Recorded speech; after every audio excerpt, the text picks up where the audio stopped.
Welcome to the Me Plus Ultra Network. This is where we dive into the strategies, the insights, and the stories of industry leaders that are shaping the future. Today, we are honored to have Arnold Gacita. He's a seasoned expert who brings valuable international experience, but he's got a great knack for campaign development, new market penetration. Uh, I would say campaign, when we talk about campaign development, uh, really business development. And we're going to really dive into that with you today, Arnold, because I think there's a lot of different. When I talk about this spiderweb thing that I'm about to mention, I don't know if anybody does it better. Making his way, I'm not going to say great, but from the Garden State of New Jersey is the solutionist himself, Sandy Cerami. So today, Arnold, Sandy, and me, your host, Scott Joseph, we're going to discuss what it means to craft a dynamic business ecosystem. And I mentioned this a little second ago, but we really want to create this spiderweb effect, right? That where we expand our influence within our networks.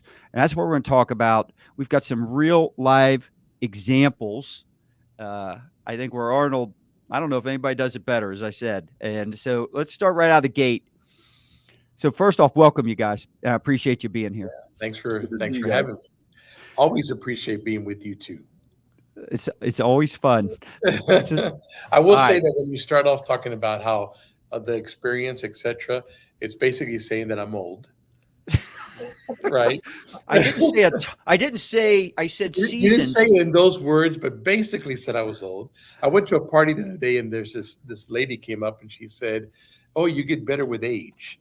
She goes, "You're like wine, better with age and full body." And I said, You literally called me old and fat. In a very nice way.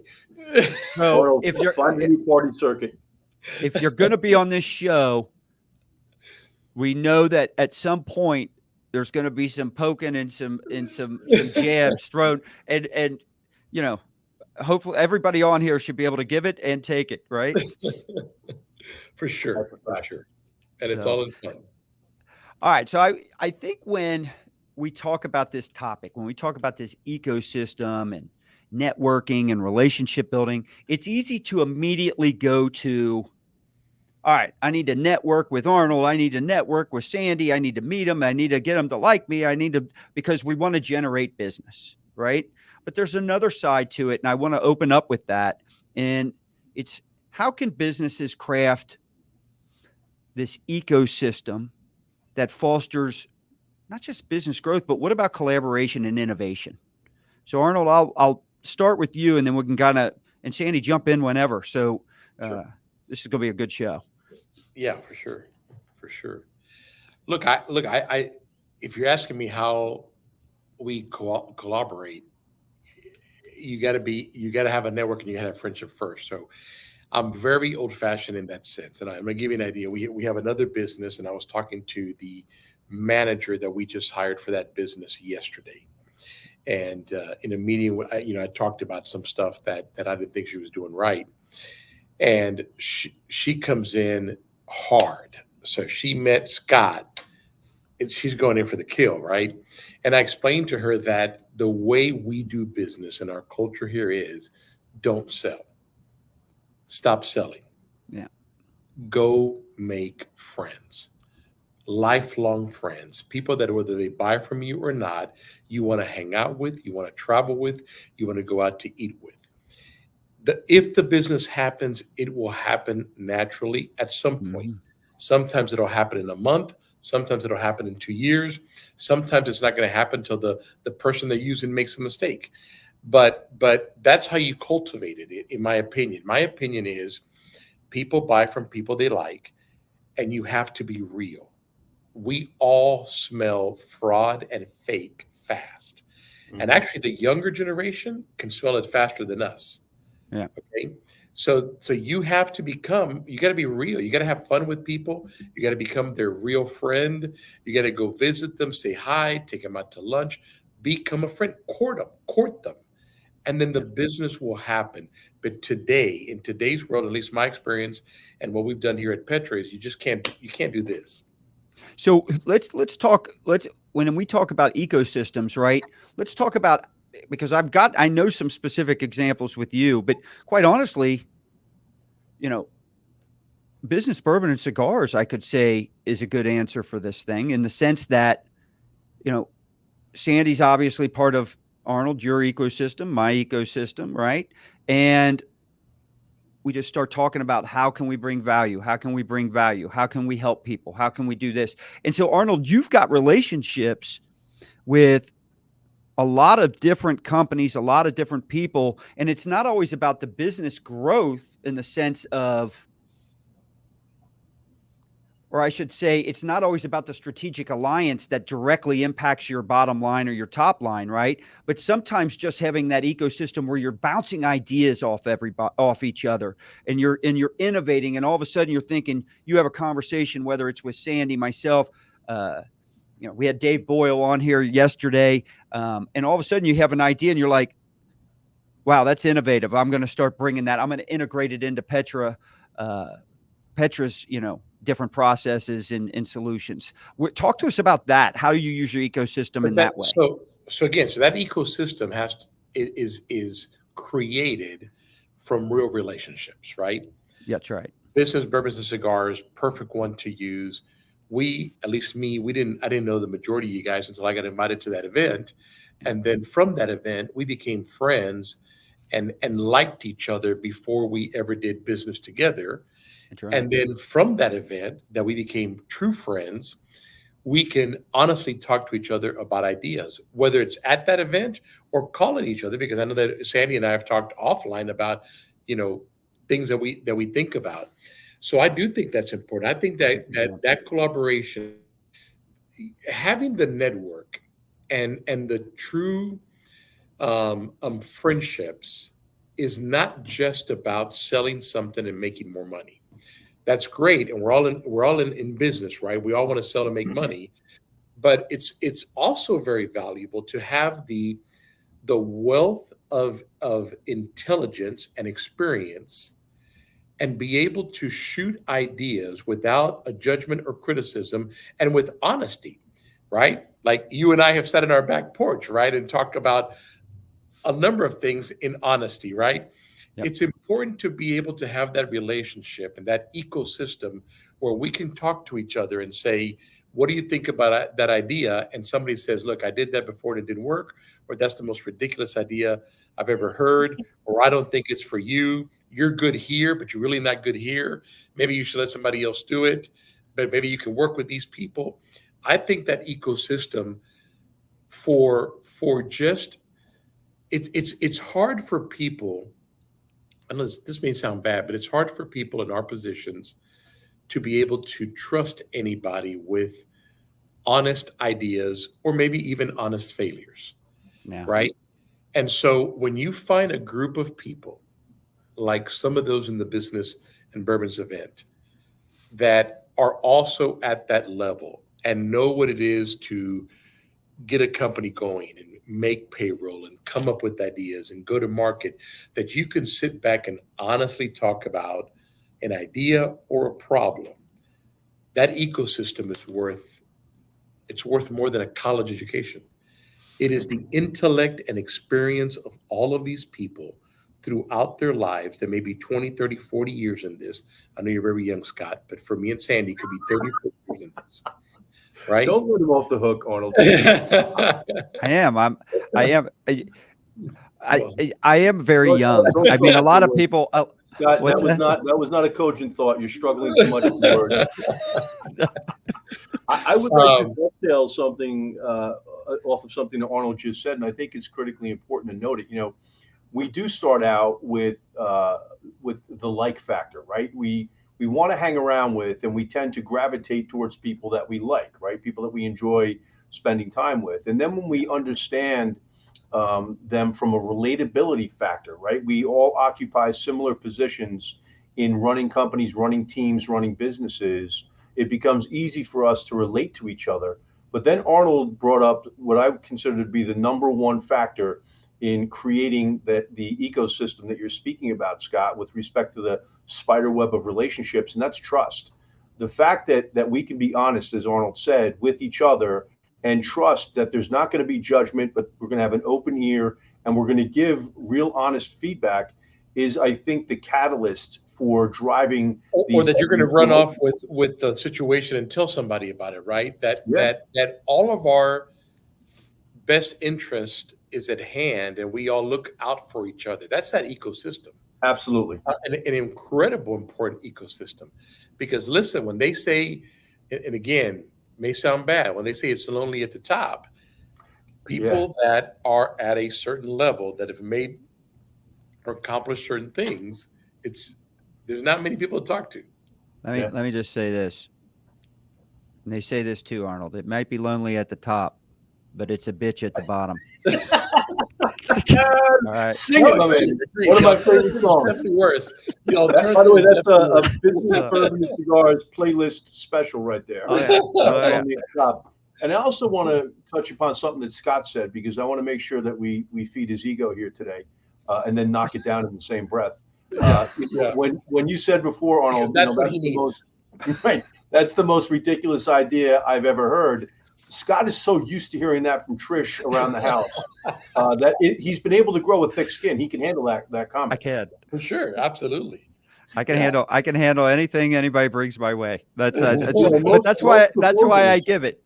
Right. Most proposals are romantic and there's, moonlight and, the ambiance is just perfect. And Trish just ripped the rug right out from underneath them when she said, that's the most ridiculous idea I've ever heard. Yeah. So I will tell you over and over that I use my ecosystem. And by the way, and I've said this to you guys before, and I'll just use easy math. So Sandy, get a calculator out for you. So let's say I've got 100 people in my network, right? So Arnold, you know me. We've got a good business relationship. That your network just grew not by one, right? It grows by hundreds. That you know. Example being my guest speaker for the convention. Yeah, perfect example. Right. How did that work out? So was he good? My ecosystem, the guest speaker that I had that ended up not coming. Now all of a sudden, with short limited amount of time, I got to come up with a guest speaker for our convention. And I reach out to my ecosystem, right? Again, nothing to do with selling or sales, right? That's right. I need help from the people that I know. What do you think? You end up meeting this guy that you recommend to me that he ends up coming and knocks it out of the park. Yeah. So that's Merrill Hodge. And Merrill's such a good guy. Great guy. So I've been connected with him on LinkedIn, but never met him. And this is a true story. This is how this went down. So within that week, you text me and say, "Hey, I had a cancellation. I need a speaker, a keynote." So I go out to this. It's a group I've been trying to get into for years. I finally get invited in. It's the Gathering of Gentlemen Golfers, which, I mean, I'm not a good golfer, but I'm true gentleman. I thought you were going to get in, but go ahead. So I'll try. I will try to get there. So I'm out there, and it's cocktail hour on the opening night, and this and that. We golf at Pebble and Spyglass, and so it's an incredible group. And over at this table, I bring my table up to a high top. Trish is with me. She's walking around with some other wives, and it's Merrill Hodge. And I'm like, Merrill, we've been connected. And so I'm talking to him.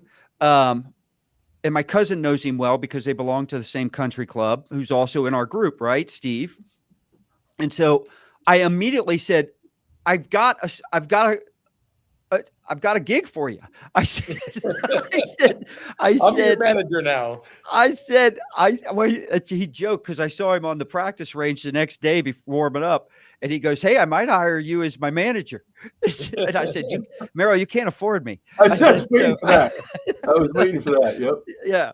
But that's a simple way to explain exactly how a good ecosystem should work, where everyone's referring people. I've got a great relationship with you, Arnold. I trust you completely. If dealerships were asking me, man, I need something better with lubricants and stuff like that, I don't even think twice I would be going to you. But let's take it a step further. People that know your business well and your infrastructure and your processes also understand that you have an incredible distribution network, right? And Yep. so this ecosystem, whether it's Dave brought you up yesterday on the show, Dave Boyle with eBliss and Always Bikes. The Dave Boyle. But man, I'm going to tell you, think about this because it goes beyond, and this is where I talk about collaboration and innovation, right? If I only thought of you as in this lane, right? But when you start having conversations and you start talking things through, all of a sudden, like, Arnold, we have opportunities here, here, here. And that has happened with you. For sure. But that goes back to the friendship part, right? So before we sell 100%. anything, we get to know each other. We want to hang around each other. When we hang around each other, you get to know each other more. I remember when we went to the Giving Hope Gala, we had that dinner beforehand. We learned a lot about you that night, right? but my point in that is that the more you do that, the more those dinners happen, the more events like Business and Bourbon has happened, the more Petra Cares Gala when we came out, the more of those things that happen, the more you get to know everything about the person, not just what his business is, right? Yeah. And that puts people, opportunities in different ways. In this case, the business was part of that opportunity for distribution. It's funny. I was at a meeting yesterday. Everybody at this meeting, so I'm not going to say any names, but one in particular, they've set up a meeting with this very large group, and it's for another business that I own. But in that meeting, the other person says, "Look, they're really not having this meeting because of this company. They're having this meeting because of the potential in the distribution." Yeah. Right. Yeah. But that guy wouldn't be able to say that if we weren't friends. That's If right. he really did, because you could say, well, he has distribution, but you really don't know where it's at. Because he's been with me for 20 years, he knows just about everything he can out of that business. And he's able to freely, without talking up to me, say, oh, you need to do this, or you need to talk to this guy. Same with you guys. So I think I think that's all part of that eco that starts with getting to know people. So I think there's a point that should be made when we talk about, expanding networks and really expanding and growing, the quote unquote ecosystem, if you will, is that a lot of times we have folks that are just getting started or don't quite understand the power and how to develop that network, and they go for quantity instead of quality. And I think if you're looking to grow your network, you have to start with quality first, and the quantity will soon follow. You have to learn how to make a difference in the lives and businesses of others, and then the dollars that you seek will usually follow. We're always at high noon looking for additional relationships and strategic partnerships and collaborations, but the people that we're in contact with and connecting with aren't always at high noon. And so we've got to develop that level of trust and that relationship over time so that they can be that third party advocate in the marketplace for us, just like Arnold alluded to, where they go in and they're a credible third party that's validating who we are and how we operate and the value that we bring, to every business opportunity or every new relationship. And I think that is where people should be focusing. Make sure you have high quality relationships and the quantity will follow. So you noticed I was able to shift you to the big screen there, Sandy. It took me twice to figure out how to do it, but that's right. So I'm going to add to that, Sandy, because first off, I think you're 100% right on this. Mm-hmm. And Arnold, I think you'll agree with none of you guys. When we talk about becoming friends first, there's two different paths to that. There's the person that says, I have to become friends worth and develop a good first and develop a good relationship because I know it'll get me money. And then there's the people who do it sincerely and they don't worry about the money. And none of us are in a position. We're fortunate to be past a stage where we have to be worried about that on a daily basis or monthly basis. We'll still take money though, Scott. We'll still take money. Yes, we will. But none of us go into these things with the game plan of the end result.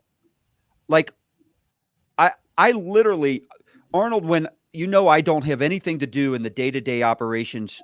My managing partner, Joe Trujillo, he runs the stores, right? I do not get in his way. You constantly were saying, introduce me to Joe, or I felt like at some point you were thought I had more say in that than my relationship with Joe because I can't pay him on the net and then tell him how to get to the net, right? So I don't get in his way with that. And where I'm going with this is my relationship with you, Arnold. I had no end game at all in my head. I literally brought you in. We met. We talked actually. I think there was a prior thing where we tried with J&L on the agency side to at some point think about some marketing, but it was all friendship. And then once that friendship started, like I'm introducing you to stuff, but now there's stuff that have come out of our relationship that 3 years ago I would have never. Beyond that. Yeah, I agree. I mean, I agreed. I think the first, you made the two examples of somebody trying to be a friend because they're trying to get something out of it, and somebody trying to be a friend because they really want to be a friend. I still think that the second part of what you said is the most important one. You and it doesn't mean that you don't ask for the business. It just means that if you don't get the business, they're still your friend, right? Yep. I think people want honest, transparent, real friendships. Yeah. And I think they're less available than people think. And so when you get it, you cherish it, you protect it. That ecosystem that you're talking about not only grows, but solidifies itself to where it's tight and strong, and you begin to freely talk about ideas, like in your case, where we went from one segment to another segment, because we found another avenue of opportunity, that really came because of your partner. Well, you bring up that gala in New Orleans with the Giving Hope. We're literally standing 5 or 6 of us around the cock table, and we're all part of this community. Mm-hmm. And we just start talking. And the next thing you know, it turned into something pretty substantial. And I mean, it was incredible. And so, Sandy, you and I. And that wasn't about business, but changing lives. That's correct. That everybody in your ecosystem that was part of the Business and Bourbons event participated in. That's right. And Sandy, you and I mean, we are talking constantly, and it's rarely about a business that we're directly involved in with each other. And it's more about just helping each other and coming up with things. And I think that's how the ecosystem works. But I want to give some kudos to you, Arnold, and I want the audience to fully understand what has happened with you over the last few years. So you've said, I don't want to get the numbers wrong, so I'm going to let you do it. What's the growth rate been over the last couple of years? Well, currently Q1 over Q2 of last year, we're 48% above last year. We ended the year 42% above the previous year. We've doubled our business in the last 18 months, and we will double it again by December. If most businesses went into those are stunning numbers, my man. Yeah, if most businesses go into their team meeting, right, their corporate meeting, and say, "Hey, in the next 6 months or 12 months, we're going to double our business," no one would be paying any attention to that, because it would go in one ear and out the other, because no one would believe it's possible. Yeah. Right. And so here you are doing it. So now my question is, how is fostering this? Let's give us a couple specifics where fostering a dynamic ecosystem, business ecosystem, has contributed to that type of growth. Can I set that table for Arnold? Sure. Because I've witnessed it firsthand. We've done some work with Arnold's team over at Petra on the recruiting side, and it is a fundamental tenet of how he operates from a leadership capacity in his business and in his life. And he created a family at Petra, and he built a business around it, and he continues to grow his family. And so, Arnold, talk a little bit about what you do with respect to the people that you bring into the Petra family, and how important that aspect of it is to grow your business. Yeah. So, I mean, not everybody can come into this Petra family, right? So we're very picky, as you know, Sandy. Our interview Yep. process is lengthy. It involves 2 to 3 people being interviewed, and depending on the position that you're going to be on or at, it may include your spouse and dinners. Yep. And we just need to make sure that it's the right fit because we do believe that one bad apple spoils everything. But that ecosystem that you talk about, once we hire that person, like you said, Scott, when I met you, it wasn't that I met one person, but I met your ecosystem. That's right. But when I hire somebody like, let's say, Michael Burns, our national account sales manager, I was going to say you can't be too picky. You have Michael Burns there. I mean, he was the one that slid by. He was the one that slid by. so Be let me. I careful, want to Mike clarify. Burns. Mike Burns. We call him the Godfather. Oh, So yeah. listen, Yeah. Tread lightly. Mike Burns. Yeah, Mike. He's a very close friend. Yeah. So that gives me the right. So That gives me the right. So go to that. So he was your friend before you were my friend. Yeah, that's true. Right. And That's so, right. and as well as Jamil. So Mike Burns knew you guys, and he had developed a relationship with you Yeah. guys that was real and Mhm. transparent. Then, without us knowing and talking to each other, right? He fit in our culture, and became part of the Petra team. So Yeah. now we get access to his ecosystem. Right. Okay. So you multiply that times all the people we've hired. That's how you grow and expand your business all of a sudden, is because each one of them that fit our culture brings this ecosystem of people they know, and you don't have to hit many to start duplicating your business. Right. Yeah. So look what happened with Solico at the last event. So do you remember the guys that came in when they manage all that money and Yep. all these startups and high growth companies, and with another business partner of yours, part of your ecosystem, with Mr. Brady at National Business Brokers, right? Yeah. Brady Smith. And so all of a sudden he's working out deals with these people. And all of this spider webs from Claudio bringing all this. I mean, it's just like, and that's why I talk about with this spider web. I'm glad you brought up the Mike Burns. You and I would have never met if it wasn't for Mike Burns joining your company. No, we were part of his ecosystem. That's and in right. the same route, Geometric everybody that progression. we hire brings their set of people, right? That's right. That you build a relationship with, and then, even our OEMs, as they become partners with us, we become partners with them, and they come and visit, they bring, additional people. Hey, That's Johnny right. no longer is here. He's here. Make sure you give him a call, right? Yep. Or, I mean, and that's how you explode That's in right. business, right? You learn that you can't do it yourself. Can't do it all yourself. You can do it. You can just, it's just going to take you a lot longer and it's going to be a lot slower. And your ecosystem is your ecosystem, right? So to expand that ecosystem, you got to get the right players in place. And as you guys know, I speak highly of my team. We got the best team in the industry. There is no doubt that we have the best team in the chemicals, lubricants, additive business.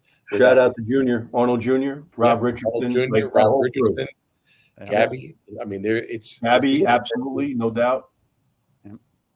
I watch it, Arnold, from the outside looking in, obviously, and I see the level of trust and the strength of the relationships.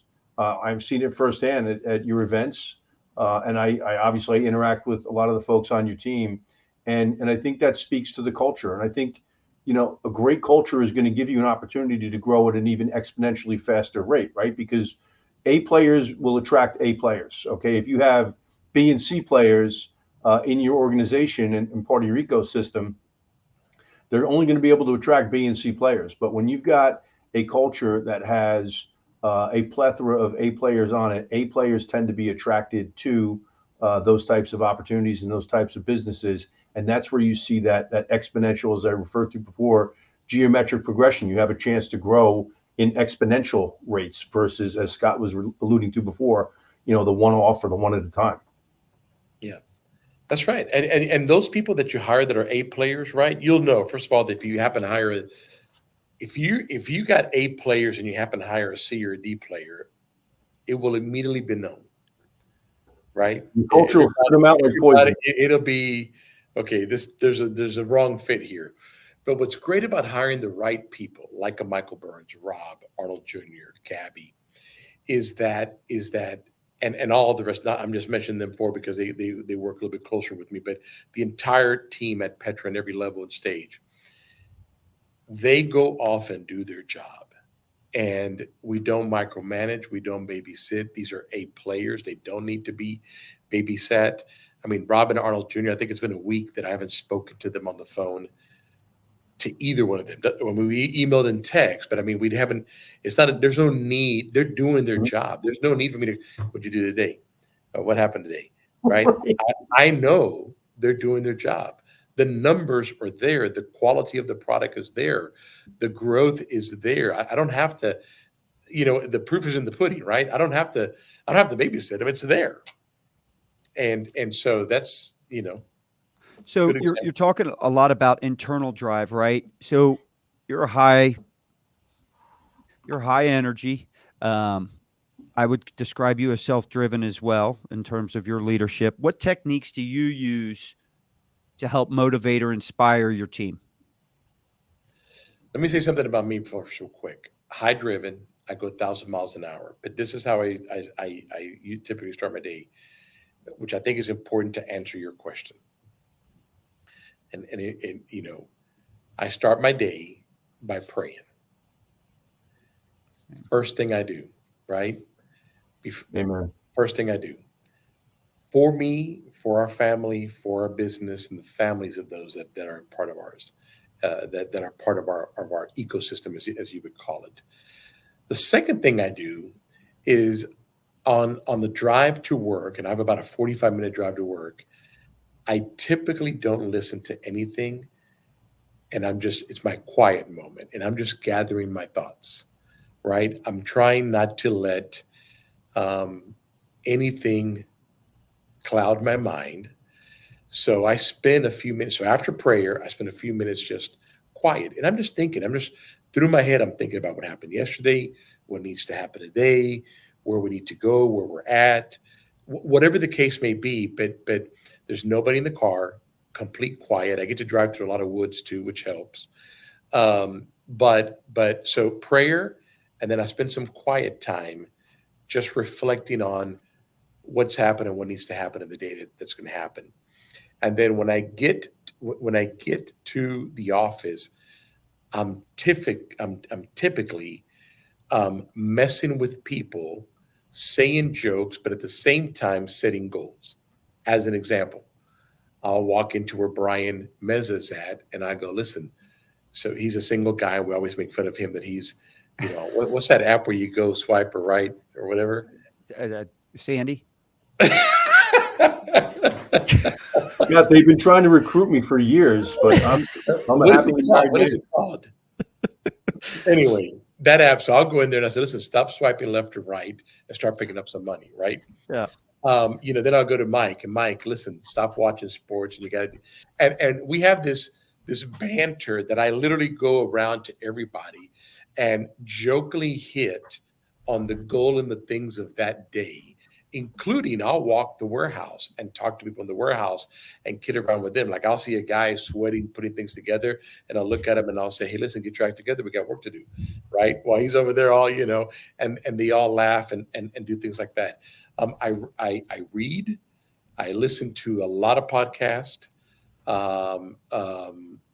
and some not necessarily motivational, but more, business or true stories of somebody. I love true stories.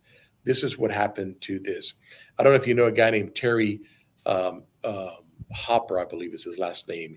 He owned Texon Energy, sold it for $1 billion, based out of Houston. And he wrote a book called Sacred Pace. It's been a very important book in the last 6 months. I gave it to my board, the Petrocares board, actually. And so this book talks about not making decisions in the midst of the madness. So something's happened. You got to make a decision. There's this thing that's going on. And what the book says is stop, pray, get your mind together, make the decisions on neutral, not on drive or reverse. So get your mind in a neutral state, then make the decision. Don't make it when you're 100 miles an hour. Don't make it when it's a reaction. Make it in a neutral state. It's been a great, great book, and also about balance of life and business and family. So things like that is what motivates me. That gives me words to talk to our team and get them to motivate. And we share books. We share books as well on and quotes and things like that. But anyway, it might have been a long way to answer your question, but Well, I think the only adjustment I would make to that morning routine is in your quiet time. If you incorporated and moved up your podcast of not me plus ultra, that's just a network thing, but like Business Bourbon Cigars podcast, or listen to some lives from me plus ultra, and then move the quiet time down. I think your day would, who knows, you could have yeah, tripled. maybe we'll have to try it. So Scott, I so think let me, the website that Arnold was looking for before is the one you joined a couple of years back, Silver Singles. Is that what it was? Sandy, listen, I'm a week removed from getting my hair cut. I'm still dark. So Did you sign the contract for Hair Club for Men? So let me tell you my strategy, guys. You can't. First off, both of you are beyond being able to do what I have done. Okay, Well, and I'll tell you why. If you're saying to have a child at a very old age, yes, we're beyond that. Well, yeah, you don't. Sandy and I both are beyond that.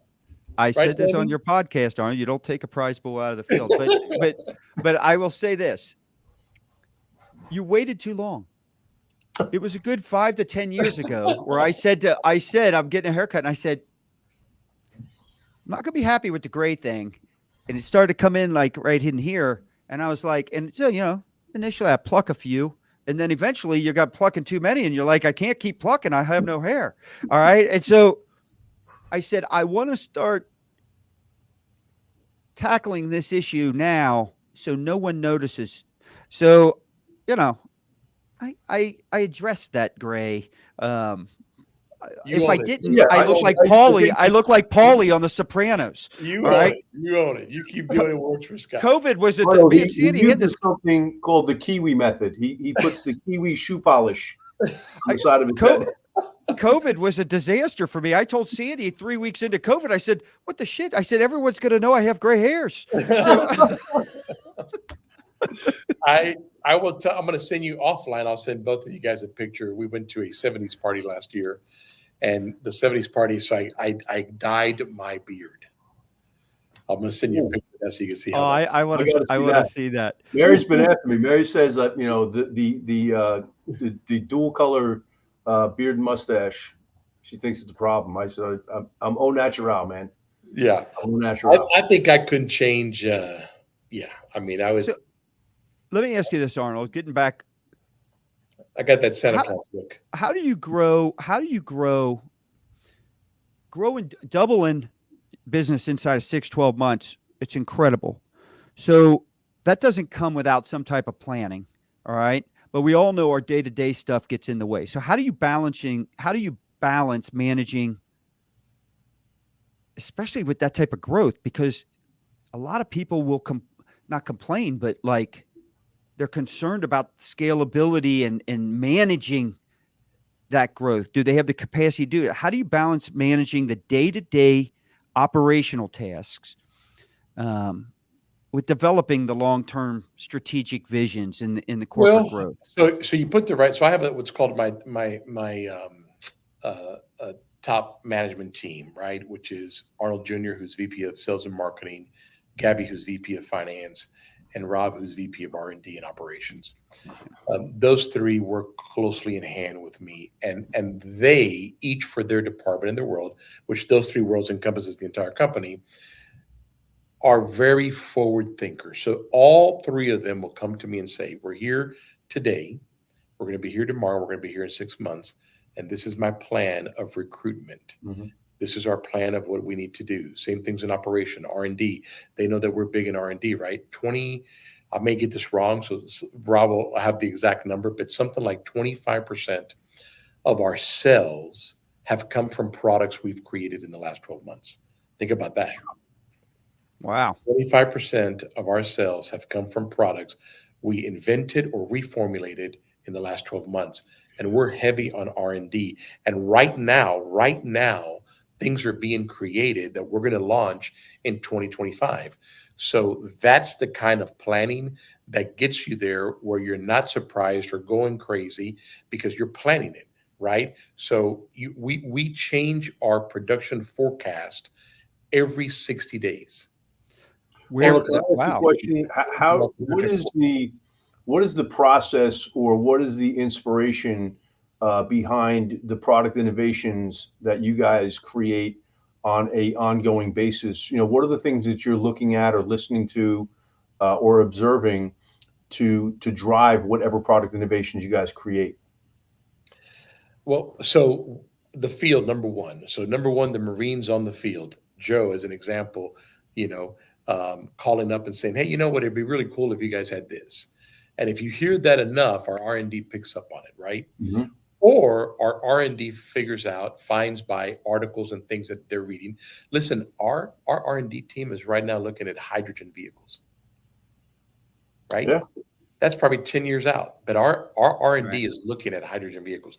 So it's a mixture of what's happening in the industry with what the Marines are telling you in the field, that our R&D team develops a hit list of products that they want to look at. And so because it takes about a year to create a product from nothing. So if we're going to invent a product, okay, it takes about a year to, hey, we should have this product. Then they got to play with formulas. Then they got to make small batches of that formula. Then they have to test that product out in the field and in the lab. Then there's tweaks to that all the time, always, before you get it to market. So it'll take about a year. So they got to work well in advance, and they got to be in tune with what your clients are saying and what the OEs are saying and what's happening in the field, so that you also don't create something that nobody buys or it's too late by the time you got it out. Yeah. Yeah. Right? Yeah, I asked that question because when you hit me with a number at 25% of your sales comes from new products within the last 12 months, it shows me how important it is to be continually, perpetually innovating on the product line so that you are almost anticipating the needs in the marketplace 12, 18, 24 months down the road so that you can capitalize on them, and then ultimately get that exponential growth in terms of sales. Yeah, you got to be changing in every way, marketing, product. We tell our distributors when we have meetings with them, if you're not changing, then you're losing or dying, right? Mhm. If you did something 6 months ago that was great, that's fantastic. It's not going to work 6 months from now, Right. right? So you always have to be in reinventing, right? What's the new program? What tweaks can we give? Can we add this to the lifetime warranty program? Always trying to come up with new ideas. Look, they're not gonna all work, and they're not gonna be a hit. But you got to keep coming up with ideas, Right. because if you don't, you're dying. The moment you Innovate or stop die. R&D, the moment you stop working on programs, the moments you're not looking if you can reformulate something better, right? Because you could even have a product that's great, but if you can make it even better, let's do it. Yeah. I Let's got to be the give best in the industry. And in my company, everybody knows we want to be the best. We by far never want to be the cheapest in the industry. We want to be the best in the industry. When you yeah. use my product, I want people to go, wow, what the heck was that? Right? Mhm. I want to be the best in the industry. Well, You I know, got to give a nod to Scott because one of the great lessons that it's only one of them because I've learned a ton in my friendship with Scott over the years, and I mean that sincerely. But one of the greatest things that he ever awakened me to was the opportunity to innovate based on businesses and industries outside of automotive. And I'm curious, Arnold, is there an industry or two that you look to, or a different aspect of our industry that you look to for innovation and ideas where you've been able to implement them in your own business? You mean outside the automotive industry? Outside automotive or just outside the fluids business? Well, I mean, outside the fluids business, yes. We tend to try to keep it within the automotive industry, right? Because again, you could be jack of Mhm. all trades and master of none. So we are Sure. good at what we do. We are good. We're not good. We're great at what we do. We have the best quality product programs, dealership programs, OEM programs. This is our niche, and we are phenomenal at it. And when you begin to go out of Mhm. that niche, you start diluting this. So we're very careful in not diluting this. And I'm going to tell you that once in a while, that going 100 miles an hour, and ADD, and you look at something, but I got a team that kind of brings me back and says, no, focus. This is where we're supposed to be. We get that Yeah. Scott effect, and the team kind of brings you back. So it doesn't have to be fluid. In fact, I won't tell you now, but there's something that we're working on for next year that's non-fluid, but in the automotive industry, that's going to be great. And so if it's automotive, whether it's do it yourself or do it for me market, because there's two different markets and we're playing with both. Right. We're innovative and we're looking at new ideas. I had a guy come to me the other day wanting to put a package together to sell some product to aviation, right? And that has to go through the FAA and all that kind of stuff. And I said, look, that's just not. We're going to spend all this money on something that we've never done. There may, and I don't even know what the potential is. It's just not our thing.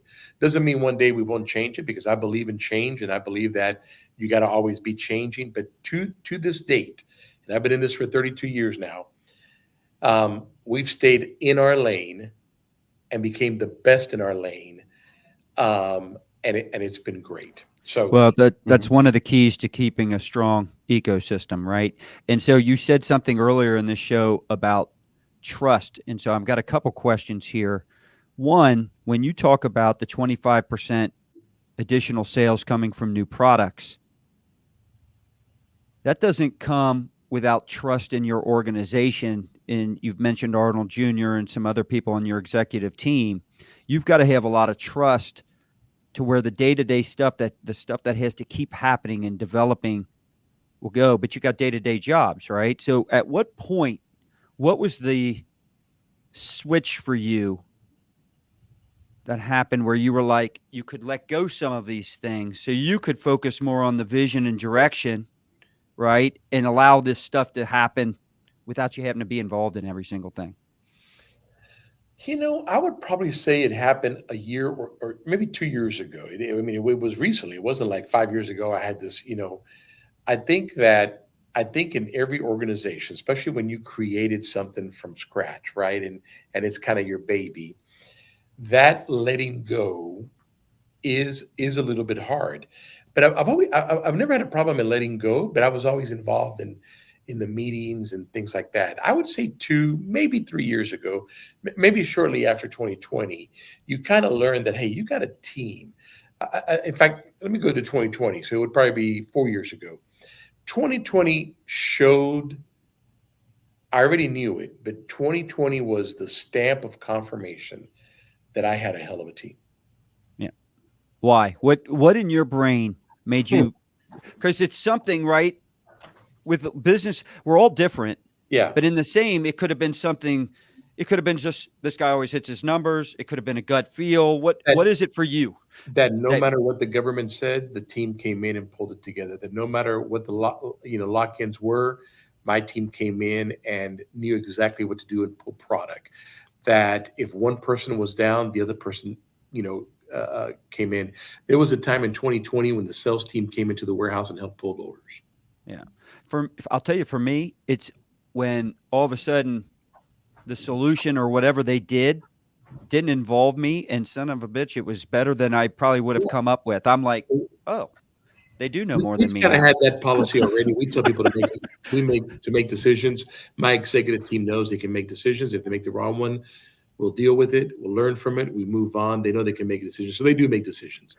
But 2020 just took it to a whole new level of, you got a hell of a team that knows exactly what they're doing. They pitch in for each other. They're going to make it happen. Nobody's going to sit on the sideline and say, oh, I'm sorry, we just couldn't do it because the government said, or I'm sorry, we just couldn't do it because 3 people were out, or I'm sorry, we just couldn't do it because of whatever.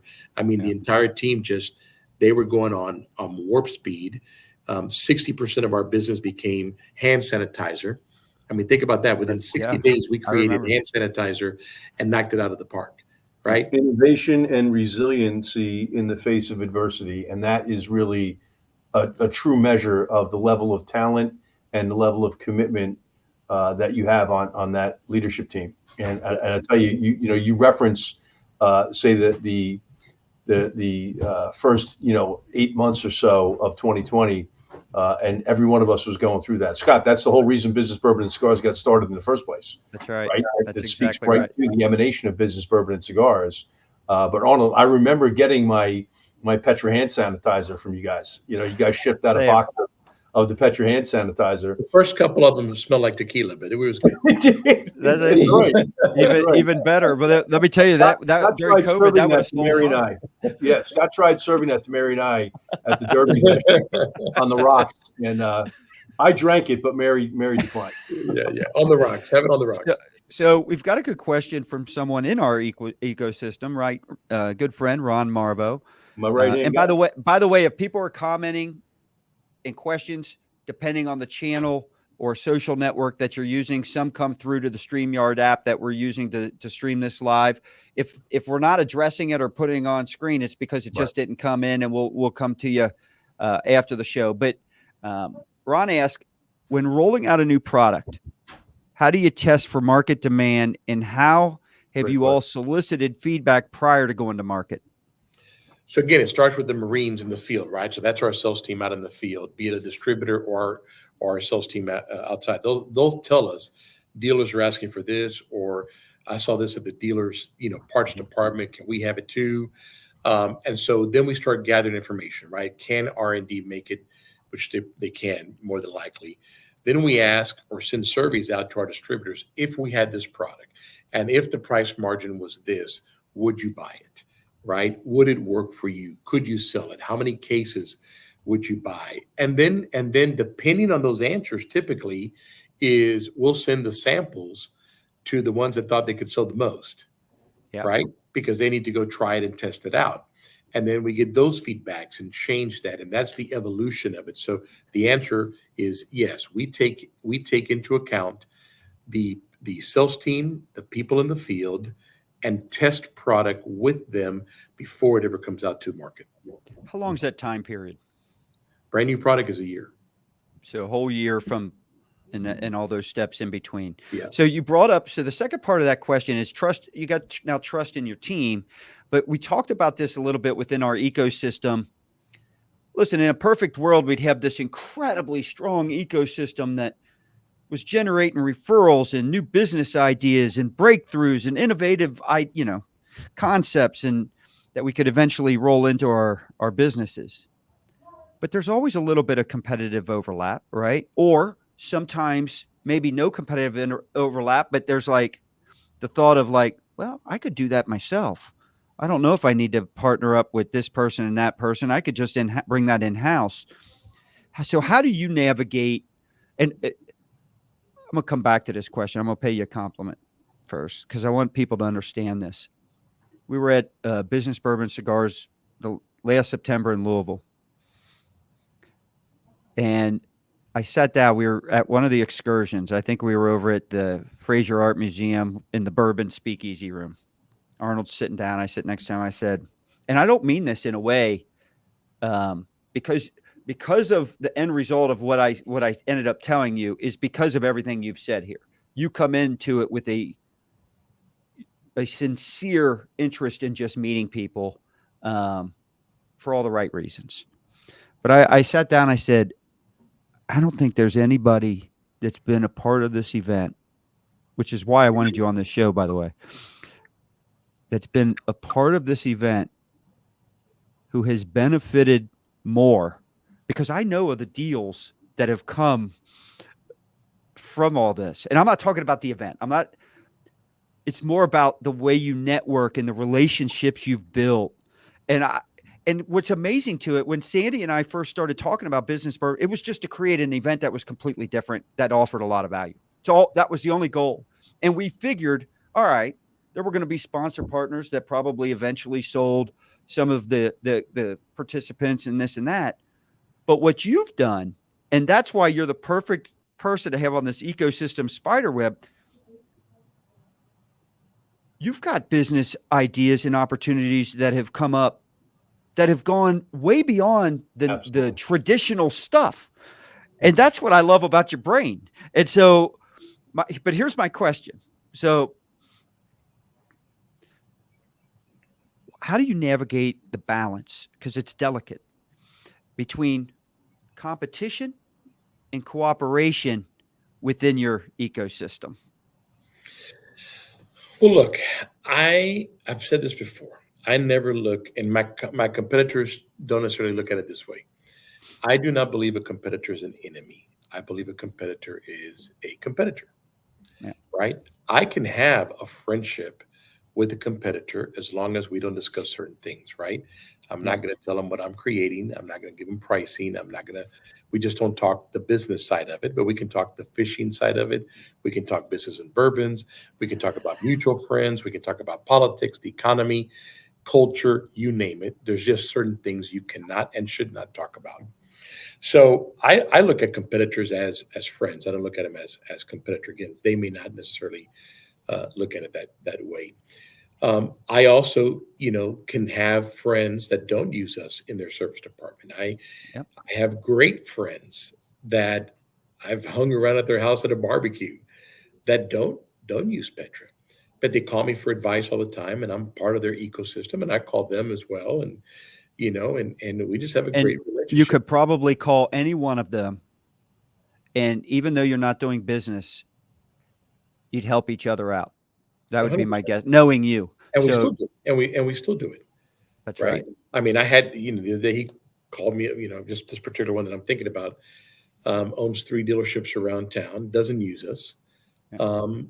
But he's part of the advisory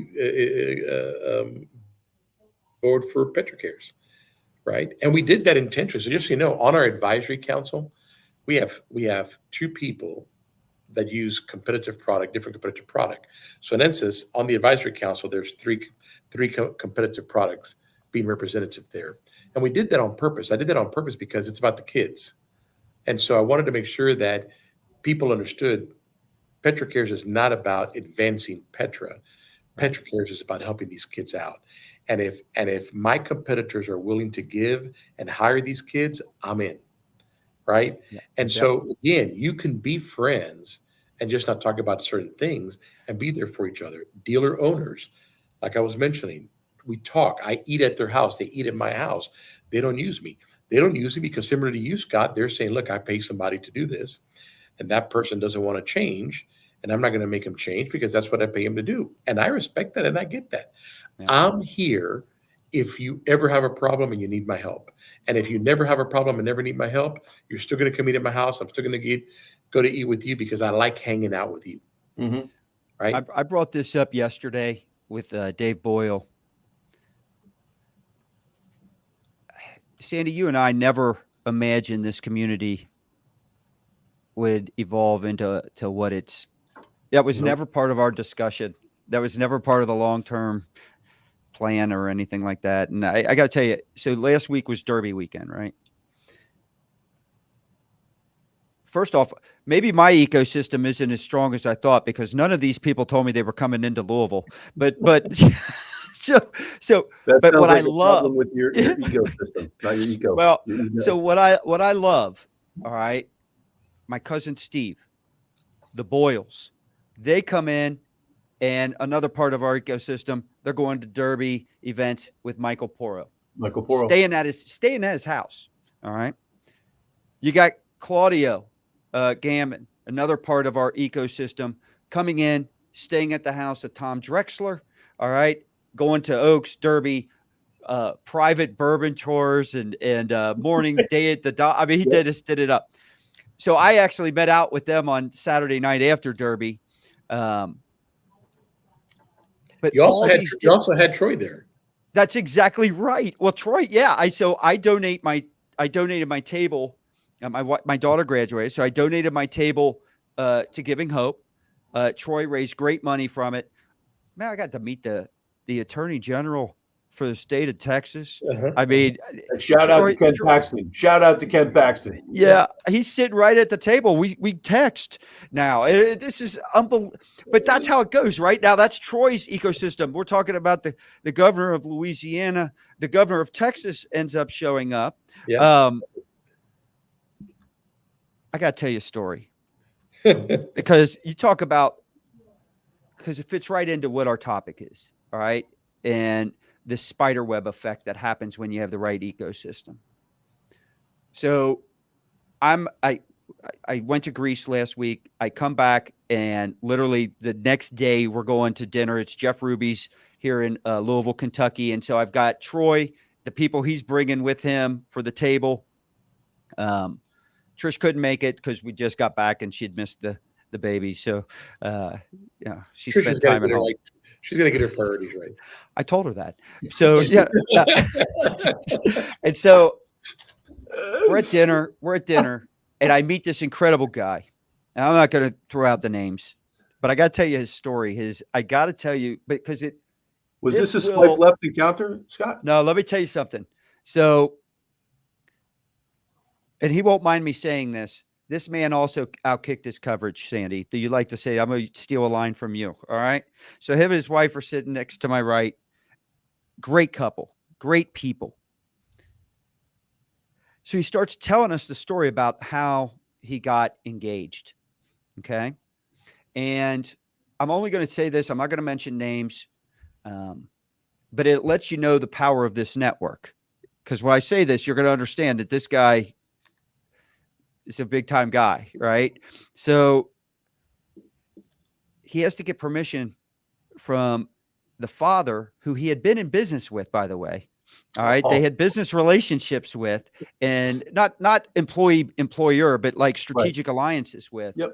So he starts dating his daughter, and now he's got to get permission. So he flies him out to Vegas, and they play, what is it, Shadow Creek, the Wynn exclusive resort. But it doesn't stop there, and that's not the big one. So he flies him to Augusta. All right. Smart. And he gets on to Augusta National because his business partner is a member. And so the first thing that stopped me in my tracks was the person they had to bump off the tee sheet to make time was Michael Jordan. Whoa. All right. So that lets you know who's sitting next to me has the I guess I don't want to say the power, but the ability to bump MJ off the tee sheet. All right. So he's golfing with, his future father-in-law and out at Augusta. And I mean, it's anybody that plays golf. That's the top of every bucket list for anybody that golfs. And so at the end, Augusta gives him the father-in-law a green jacket. It gave him a green jacket. And so he gets the green jacket, and that's when he says, "Hey, you like golf? Did you enjoy your time here?" He goes, I'd like to ask your daughter to marry. He's like, "Oh yeah, marry her." I got a green jacket. Go for it. Do whatever you want. So I'll sit there listening to this. He shot under par. Yeah. And so, they did have somebody in the foursome have a hole in one on that trip too. So I mean, it's an unbelievable story. Yeah. But think about that. So I would have never met that guy if it wasn't for Troy. And by the way, I would have never met Troy if it wasn't for you, Arnold. Right. And so it just spider webs out. Yeah. It's a perfect example. I mean, it's incredible. And I'm just like, and by the way, I brought my son there. My son is texting with this gentleman now, and they're going back and forth because my son's reopening Old Commonwealth where Pappy originated. Wow. Yeah. And so it is like he brought samples of their new bourbon and they all loved it. I mean, it was just a big time thing. And so I'm very proud of him. But I think that's a perfect example. And sometimes you forget about how all these connections started. Right. And so, I mean, think about, are you guys, to me, and I said this on yesterday's show with Dave, it's the most fun I've ever had in business. Yeah. Now, Arnold, it's easy when you're doubling your business, and it's easy to be having fun. All right. That doesn't stop, doesn't it? Every once in a while, but think about us being over at your house after your gala. Yeah. All right. For Petrocares. And by the way, before we end the show, I do want you to give us the elevator pitch on Petrocares because I think everybody needs to hear about that. You got it. We're over at your house. It's me, you, Dave. Sandy, you were over there, weren't you? I was not there. Sandy was All out right. there. It So was you were Bill, not there Dave, yet. I was still Yeah. parking cars after the event. It was Bill and Dave, me and Arnold, and then Arnold Jr. was there. Yeah. Right?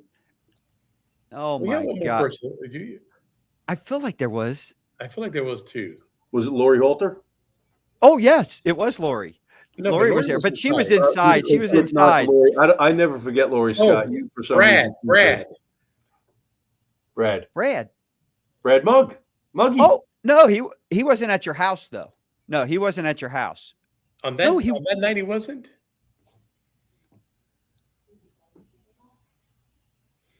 Scott, I don't maybe think. not. You know what? I think Night this. that we recorded it. Anyway, It was the night before. That's it why was the Brad night wasn't before, there yeah. yet. Okay. So, all right. So, anyways,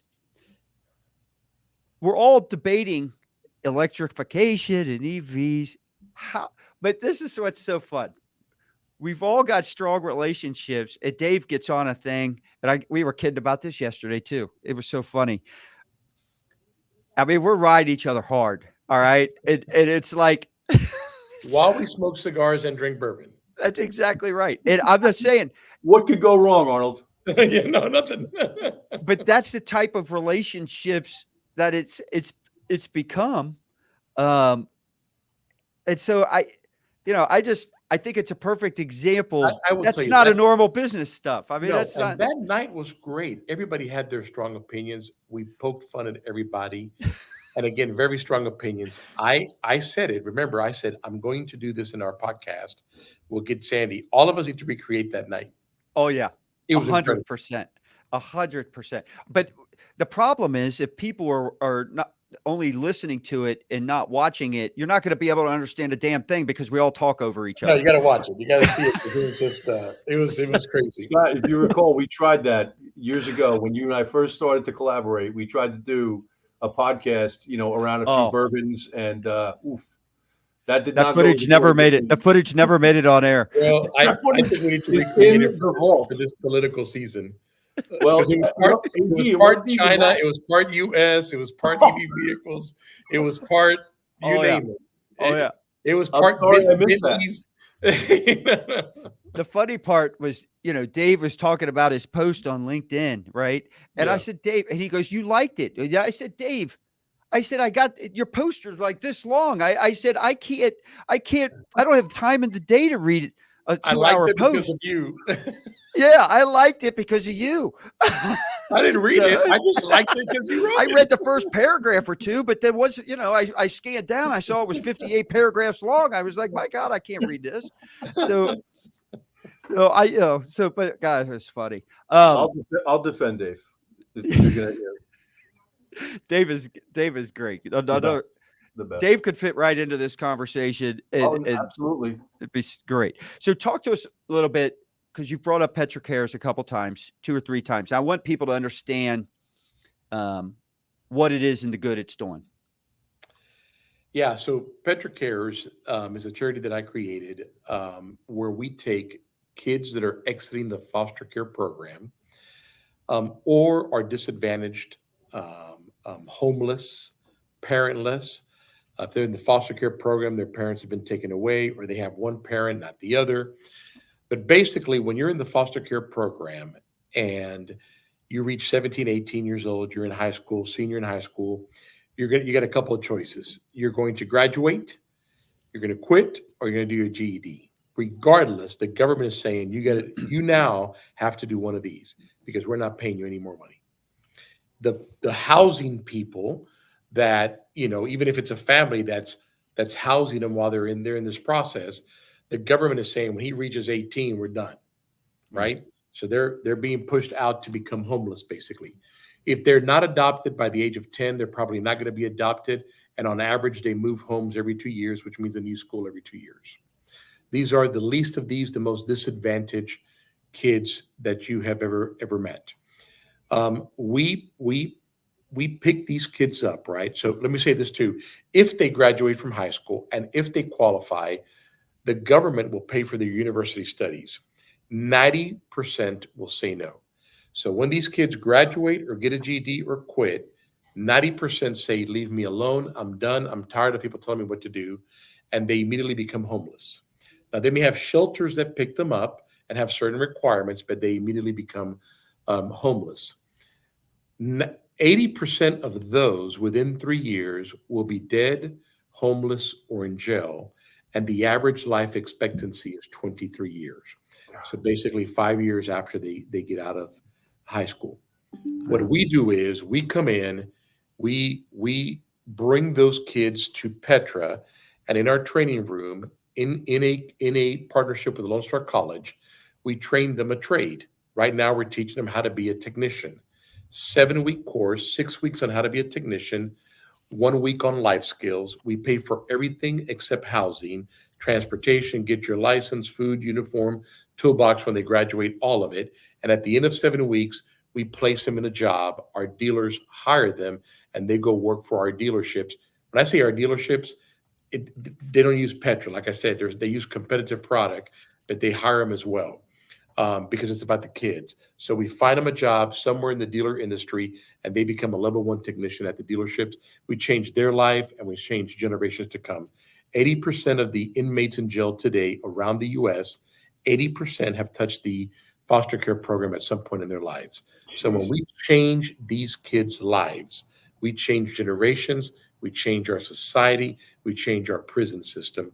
And thanks to God and people like you, Scott, and Sandy, who have given graciously to this, we're changing lives, man. We're changing generations, and it's absolutely incredible. We have it in Houston today. We're expanding to Los Angeles, and we're expanding the program not just for technician, but also accounting. It's an amazing thing, Arnold. I tell you, when we went out to the Petra Cares Gala a few months back, and we heard a firsthand account from Richard, one of your graduates, what he went through and how his life has 180 degrees turned around. We had some folks at our table from Gulf States Toyota that we had invited, and the lady that runs workforce development for GST was there. We were all in tears at our table, with the exception of Scott. Scott, for some reason, wasn't paying attention. He was looking at his phone. But Arnold. I was the only one at the table. I was the only one at the table that was bidding. All right, so thank you for that. he was, but I will tell you not to lose sight of the impact and effect that Richard's story had on everybody in the room. Just blew me away. And the statistic that you just shared with us, that most of them have a life expectancy of 23 years of age. Mary and my son, Patrick, is about to turn 23 in a couple of months.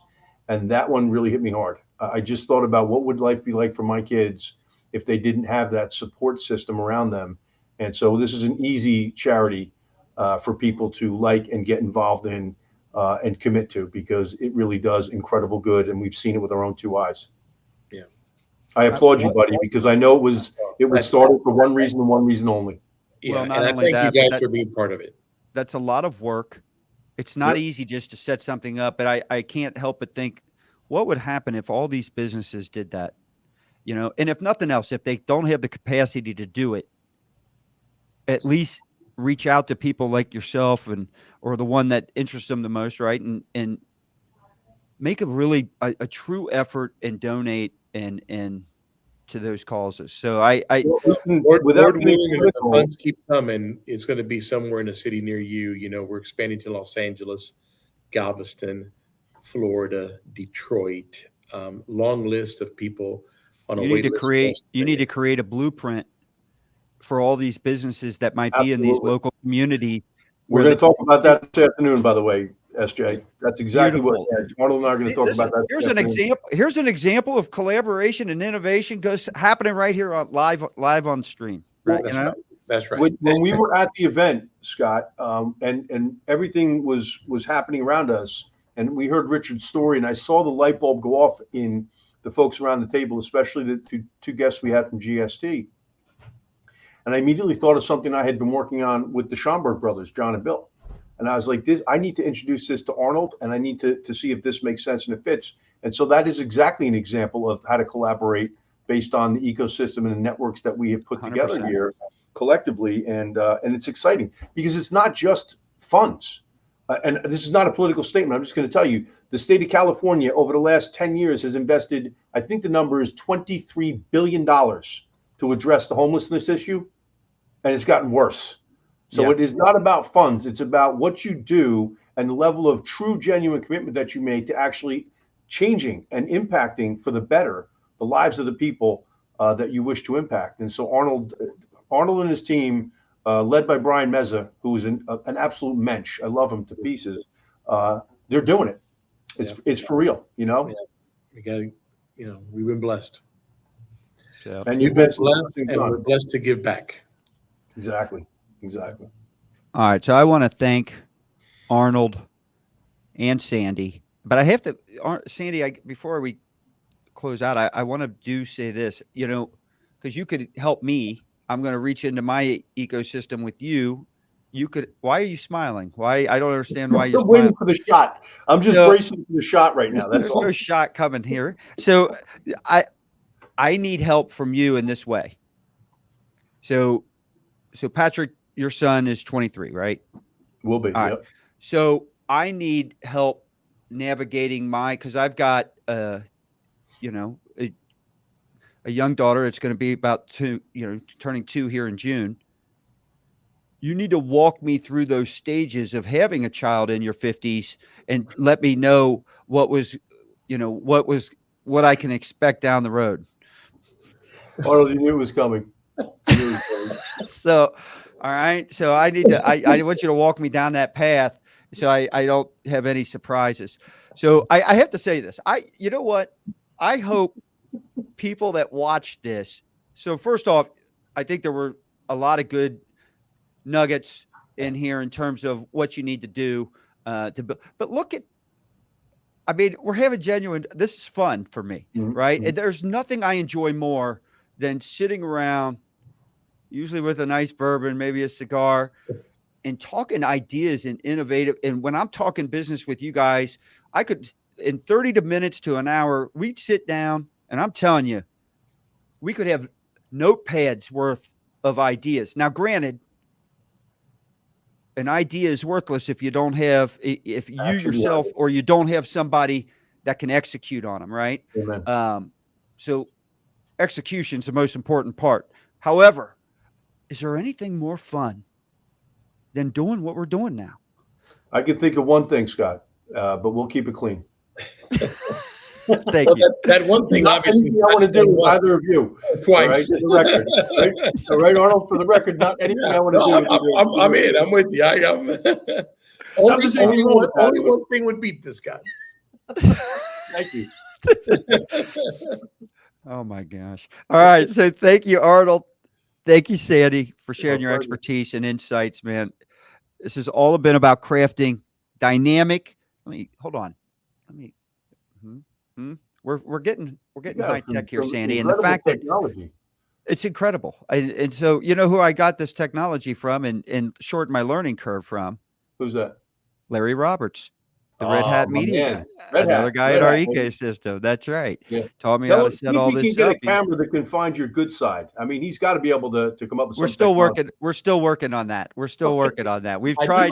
I do like how this angle that he just put made him taller, higher. Did you notice that? He wants to end on a high note, Arnold. Hold on here. Let me go right here. Say, hey, see the bourbon in the back. So Dave yesterday was sitting here talking about, he's making me sound like all I do is drink. And I only drink occasionally social, right? And so then I had to go to this view, and then there's all the bottles in the back. So, but all right. So let me finish my thought here. So first off, this was all about crafting dynamic business ecosystems and expanding our influence within our own networks, right, and each other's. So first off, we brought up PetroCare's if you want to learn more about Arnold's work, and I'll let you might have a couple different things. You got Petra Automotive Products, but you also got Petra Cares, Arnold. What's the best way to reach you and learn more about what you're doing? Call us. 713-856-5700 is the main number here at Petra. You can also email info@petraautoproducts.com. For Petra Cares, Brian Meza at the same number. And then you can also go to our website, petra-cares.org. It's got all the information. You can also donate there as well. Awesome. And what about you, Sandy? How can people reach you? All of my contact info, buddies, and my social media profiles, everything rings right to me. But the easiest way to connect would be to go to sandycerami.com/connect. It's Sandy with a Y, Cerami with an I, sandycerami.com/connect, and you can easily connect across the board right there. So I've got to tell you all, I appreciate it. I meant what I said. I think this has been a fun show. Love it. So remember, everyone in this audience, if you're watching, subscribe to the Me Plus Ultra Network on YouTube. Follow us on whether it's LinkedIn, Instagram. Follow us on Facebook. We've got pages on all this, and on X, formerly known as Twitter. It's very hard. What do we say when we have it used to be a tweet? Is it just a post? Is it an X? What is it? That free speech platform they call X. Yes. All right. Until next time, keep striving for greatness, everyone.